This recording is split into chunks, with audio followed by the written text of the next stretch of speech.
आप किसी को भी ले लो, आप पारस को ले लो, आप आसिम को ले लो, सिद्धार्थ को ले लो, सना को ले लो, एक ही सांस में आप सबके नाम लो, आपको कोई भी सीधा तो नहीं लगेगा। अब किसी की दोस्ती, किसी का प्यार, कुछ भी आपको नहीं समझ में आएगा। I think everything is now becoming about कि मुझे नॉमिनेट नहीं होना है, बट आई डोंट थिंक कि उनका ऐसा रिलेशनशिप है जो टूटेगा। वो नाराज होंगे but they will come back to each other. पहले तो थैंक यू कहना चाहूँगी, आपने टाइम निकाल के हमसे बात करने के लिए इतना समय दिया। जानना चाहूँगी बिग बॉस इस समय कितना फॉलो कर रही है? अच्छा खासा फॉलो कर रही हूँ। आई थिंक कल का ही एक एपिसोड मिस हुआ है, तो I make sure that I watch every episode, keeping in touch with my house. कह सकती हूँ कि जब से घर से बाहर आई है काफ़ी कुछ धमाका हुआ है। अभी रिसेंट हफ्ते में भी काफ़ी धमाका हुआ, जहाँ पे सलमान को फिर से क्लास लगानी पड़ी और प्लस घर में भी जाना पड़ा। आई नो, क्या कहेंगी? यार बहुत बुरा लगा मुझे when I saw Salman sir had to go inside and just to tell them कि क्लीनलीनेस कितनी इंपॉर्टेंट है। आई मीन ऐसा नहीं है कि वो सेलिब्रिटीज़ हैं इसलिए या वट एवर, ये तो बेसिक हाइजीन है। एक तो बेसिक लेवल आप अपने घर को नहीं रख सकते इतना डर्टी। और मुझे भी बहुत बार ये फील हो रहा था जब मैं स्क्रीन पे किचन में कोई आर्ग्यूमेंट हो रहा है या कुछ हो रहा है कि बहुत गंदा, like every time it was very dirty. और सलमान सर ने सही कहा था कि 15 मिनट ये लोग सुनेंगे and then it will come back to square one. अभी भी आप देखेंगे तो it's very dirty and it feels sad कि being a mentor, being at such a stature also, he really tried hard to prove something which I don't think did any effect to any of them. अच्छा, कह सकती हूँ इस season में देख love angle तो नहीं, ट्रायंगल काफी है।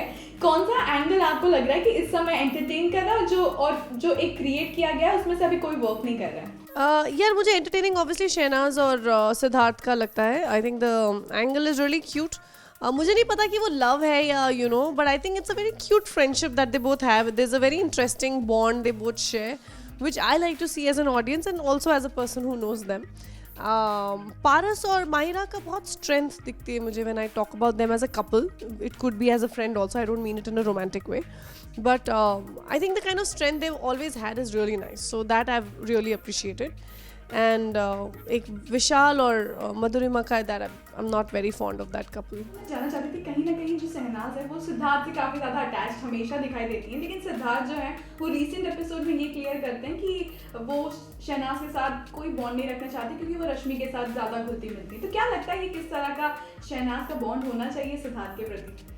यार अब सना का थोड़ा आई थिंक इमोशनल टेंजेंट ज़्यादा है। जब पारस के साथ थी तो she was expecting Paras to be very nice to her, कि हमेशा उसको अटेंशन दे, वो एक्सट्रीम एक्सपेक्टेशन है उसकी। आई थिंक सिद्धार्थ के साथ भी वो एक्सपेक्ट कर रही थी, फिर सिद्धार्थ ने उसको बीच में चिढ़ाना शुरू किया, कुछ करना शुरू किया। तो मुझे I don't know why I feel कि Sana is trying to get back to Siddharth for that, क्योंकि वो कह रही थी कि मत चिढ़ा, मुझे नहीं अच्छा लग रहा, मत कर। तो whatever little that I understand of Sana, I think as a viewer and whatever little that I know her, is that वो उसकी expectations बहुत extreme है, और वो कोई भी नहीं निभा सकता, ये एक अलग ही कहानी है। लेकिन I think I don't think वो रश्मि के साथ genuinely mingle कर रही है। I think she's trying to still teach a lesson to Siddharth, ऐसा मुझे लगता है। I could be wrong. अच्छा, एक चीज़ जानना चाहूँगी, जैसे आपने कहा कि पारस के साथ वो थोड़ा सा कोशिश की, लेकिन क्या लगता है पारस का गेम और माहिरा का गेम किस तरह से होगा अगर वो अलग हो जाएंगे? यार आई डोंट थिंक ये अलग होंगे friendship wise. This is not going to happen even in this month. They will fight 100 times, जो बहुत बार हुआ भी है। माहिरा ने तो थप्पड़ भी मारा हुआ है पारस को, मतलब गुस्से में। बट आई डोंट थिंक कि उनका ऐसा रिलेशनशिप है जो टूटेगा। वो नाराज होंगे but they will come back to each other, और उनका गेम सेपरेटली नहीं होगा। It will always be together. I don't think so. वैसे कोई एक नॉमिनेट हो जाता है तो क्या लगता है किस तरह का गेम होगा? नॉमिनेट हो जाए तो आई थिंक हाँ, मतलब it will be very disheartening. Maybe they will do it for the game if they have to some time, because obviously वो एक पड़ाव आएगा जहाँ पे उनको भी एक दूसरे को वोट करना पड़ेगा, तब वो रद्द नहीं करा सकते, करना पड़ेगा। But it will I think be very disheartening to see that. जैसे आपने कहा रद्द कराने की बात, कल जहाँ पर सभी घर वालों ने प्रॉपर्टीज को बचाया और अपने आप को नॉमिनेट किया, तो क्या लगता है कि किस तरह का स्ट्रैटेजी हो सकती है या फिर क्या? यार आई थिंक वहाँ पे ना, बिकॉज इतना the game is now becoming so complicated, क्योंकि इमोशंस बिखर चुके हैं। जो यहाँ पे था वो वहाँ पर है, जो वहाँ पे था अब यहाँ पर है। अब किसी की दोस्ती, किसी का प्यार, कुछ भी आपको नहीं समझ में आएगा। I think everything is now becoming about कि मुझे नॉमिनेट नहीं होना है। Everything is come down to that much कि मैं अब कुछ भी करूँ, मैं नॉमिनेट ना हूँ। आई थिंक चाहे वो गेम हो, चाहे वो कोई टास्क हो, चाहे वो just the way they are in the house, now it has all come down to this कि कोई ना कोई किसी ना किसी गुड बुक्स में रहना चाहता है। It's all come down to nominations.